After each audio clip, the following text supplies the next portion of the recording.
Maraming taon na ang lumipas at muli akong nagbabalik sa probinsya. Siguro ito na ang tamang panahon para harapin ang nakaraan. Ako si Josh at nais kong ibahagi ang kwento ko sa iyo, Mr. Dan Rios. Sana maisama mo ito sa iyong mga binabahagi dahil hanggang ngayon hindi pa rin ito nawawala sa isip ko.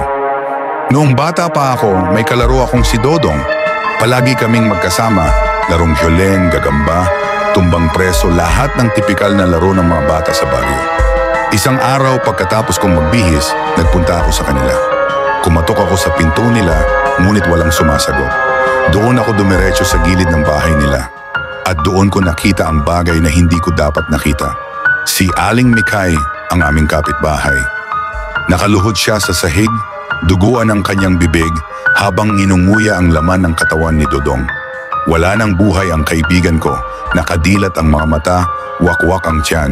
Ang tunog ng kanyang pagmuya ay parang humihiwa sa tenga ko. Nanlilisik ang mga mata ni Aling Mikay habang nakatingin siya sa akin. Dahil sa takot, dali-dali akong tumakbo pauwi. Umiiyak ako ng malakas, halos hindi mapatahan ni Mama. Kinagabihan, 8:00, may kumatok sa pintuan namin. Si Aling Mikay iyon. Ang sabi niya, hinahanap daw niya si Dodong. Hindi ako lumabas, nanginginig ako sa takot. Lumipas ang ilang linggo at hindi pa rin natagpuan si Dodong.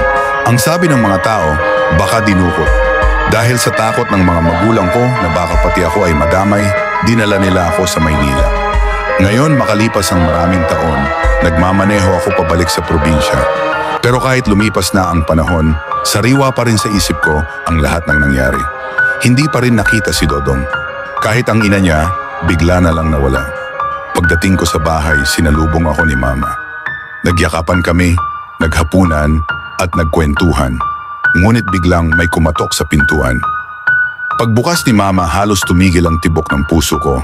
Si Aling Mikay.